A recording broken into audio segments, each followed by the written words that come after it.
ma fekk ci ñëpp jërëjëf waa Niolane ci dalal bi ngeen ma dalal maak ñi ma àndal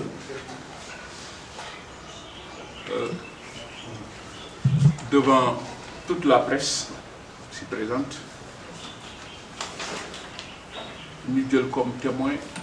le peuple sénégalais et sa diaspora. samay tànku tey nag du dara lu dul tànku cant tànku dox mbokk tànku féetale sama kóllëre ak yéen waaye mu lànk ci rôle bi nga xamee ni joué ngeen ko ci soutien bi nga xam ni indil ngeen ma ko ba niñ ma téye aéroport ba niñ ma yóbboo di ma pamti pamte de prison en prison ba aussi sama génn parce que maa ngi clinique maa ngi sama kër bis bu nekk ma jot ay coup de fil jóge ci yéen di ma nemmeeku moo tax tey mu nekk bis bu mag ci man pour remercier leen devant le peuple sénégalais comme ni ma ko waxee devant aussi diaspora bi pour que nag ñi nekk ak man ci diaspora bi xam ni kat Sénégal am na ñoo xam ni yenoon nañu le combat de la diaspora am na ñoo xam ni tey soo laalee diaspora bi laal leen loolu ngeen wane tey loolu ngeen wane si le cas Boubacar Seye parce que mënoon ngeen nag doxalee na neen bu boobaa dama leen koy nangu rek parce que nekk naa ci prison bi ma génnee j'ai visualisé beaucoup de vidéos gis naa fi ñoo xam ni sax taxaw nañ ci plateau yi di défendre pour man lu téye ma kon yéen soo leen doxalee na leen day jaadu tey ma ñëw devant la presse di profiter aussi pour remercier presse bi parce que nag man combat bi amul je le dis devant vous tous ñoo lànk cette presse là man mënuma leen fay la preuve année que bañ ma jàppee su ko àddina bi yégee ñoom ñii la am na ñoo xam ni sax bàyyi nañu seeni live yi ñu doon def émission direct yi jël ma ci di diffuser kon aussi c'est l'occasion ñii nga xam ni maag ñoom ñoo bokk liggéey bi ñu leen delloo cant bi di leen ñaanal ku nekk ci li nga nekk yaa ko xam yàlla ci yàlla defal li nga bëgg yéen nag man mënuma leen fay dama leen di ñaanal yàlla parce que Wolof Njaay dafa ni gërëmul nit doo gërëm yàlla su ma génnoon rek sama kër tëdd jóg di dox ci leneen te ñëwuma fi boo waroon naa xolaat sama bopp gaa d'accordul ko sax amul léegi bi ñu waxee remerciement il a refusé j'ai le plaisir aussi de xam ni sama xarit suma lépp le professeur Malick Ndiaye fii la bokk Mamadou bi mën na koo témoigner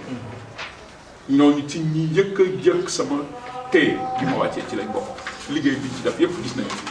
yéen a doon ci presse bi kii recevoir ngeen fi Souleymane Aliou Diallo recevoir ngeen fi Tamsir Ousmane Ba lépp rek pour fa ma nekkoon ñu génne ma fa kon nag man dama leen di ñaanal yàlla parce que mënuma leen fay yàlla na yàlla aar leen aar Sénégal ku nekk daal la nga bëgg yaa xam yàlla na ko yàlla defaral man daal ci gàttal xam naa du ñàkk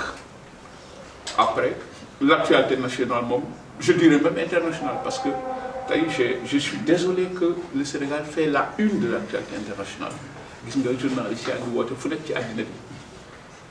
depuis plus de 2 semaines bis bu nekk ma recevoir journaliste européen boo xam ni faneen la jógee pour man sama cas ak pour li xew waaw je crois que nag ça n'honore pas le Sénégal. Le Sénégal est une porte d'influence.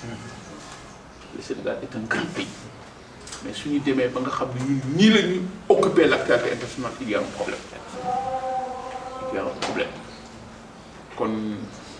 encore une fois xam naa ni peut-être du ñàkk ay questions yu ci jëm xam nga Amadou dafa wax sànq xam nga man damay sax gën a jaaxle boo xoolee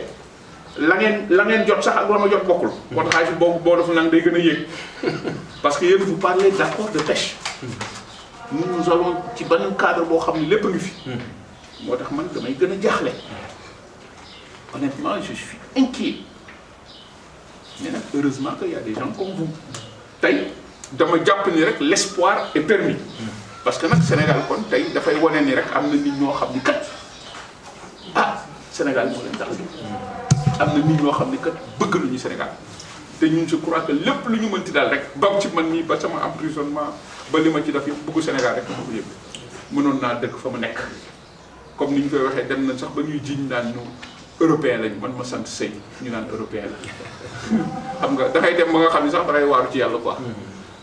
mais pour wax la ni yooyu yëpp bëgg Sénégal moo ñu ko teg. ñu d'accord ko tey di sant yàlla sama emprisonnement nag jàngal na ma lu bëri gën na delloo si waat sama bopp ci yàlla sama cofeel ci yonent bi dama doon toog di gëstu sax ci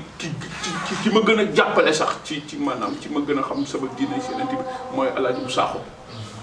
ba jëmb sax soo xoolee doomam sëñ Habib Sakho recevoir na ba Tiwaawan kon loolu yëpp sant yàlla la daf maa delloo si waat sama bopp ci man tey xaw ma ku warut a jub waaye man mii lu ma doon def rek waroon naa ko gën a góorgóorlu man lu baax rek laa war a def parce que dañ maa jàpp yéen ñëpp ngeen jóg kon man moom je n'ai plus droit à l'erreur